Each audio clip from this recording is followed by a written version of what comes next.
Australian new car sales have long been driven on the back of big sedans, but that has changed pretty quickly, and smaller cars are now more popular than the likes of the Commodore, Falcon and Camry. In this era of downsizing though, you can still enjoy the benefits of a boot, but in a smaller package. So we've assembled 7 of the best small sedans to find out which is the pick.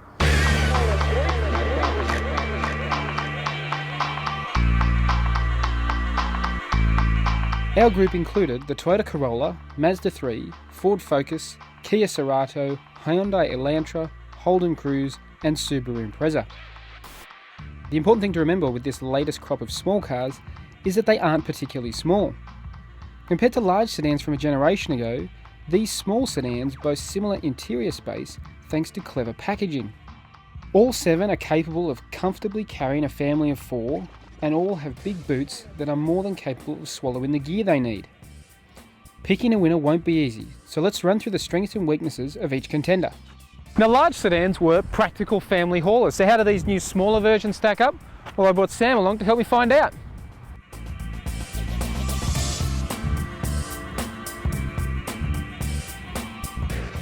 While the Impreza's specs look good on paper, it doesn't translate to the real world.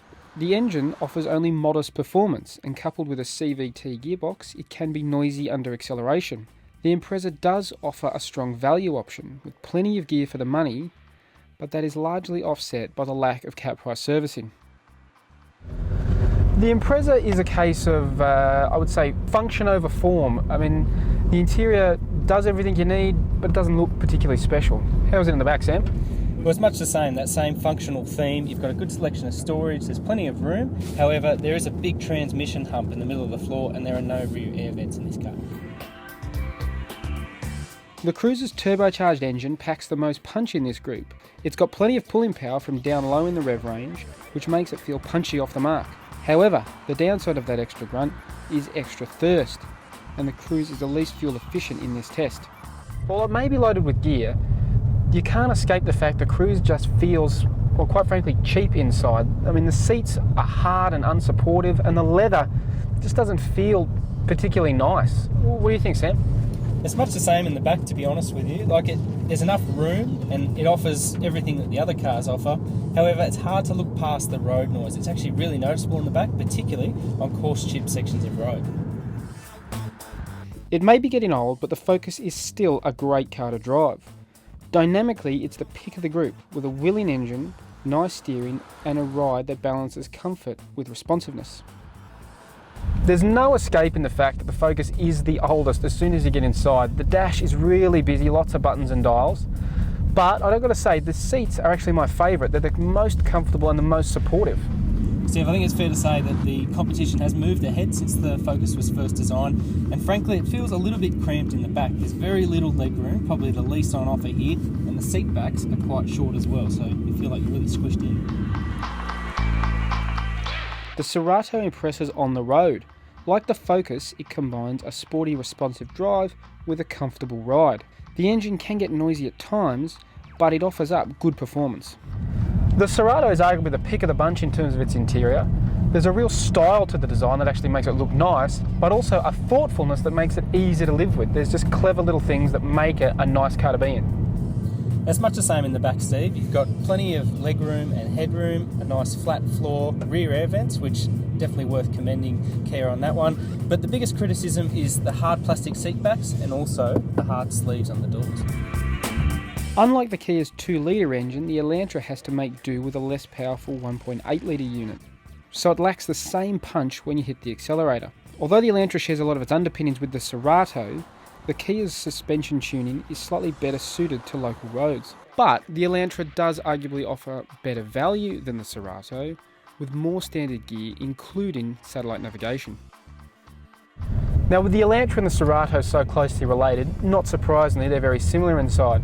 Personally, I think the Cerato's design is a little bit more stylish, but there's the same thoughtfulness to the design that makes it an easy car to live with, plenty of small item storage.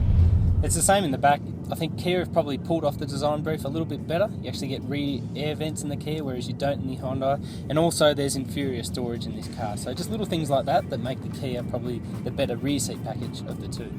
The focus of this new generation Corolla has been making it appeal as much to the heart as the head.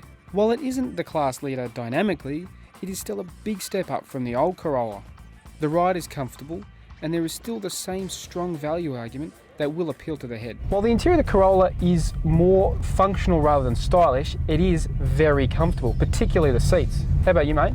Well, for me, this is the pick of the bunch in terms of rear seat room. As you can see, I've got about 15 or 20 centimetres of room here, and there are a lot of different surface treatments used in the back, which is good for attention to detail. The big criticism with this car is that it doesn't have rear air vents.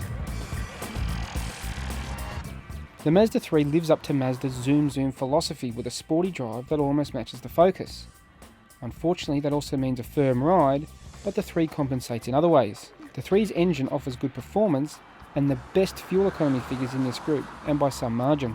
The 3 is really classy inside. It's got a really modern design, and the seats are comfy too.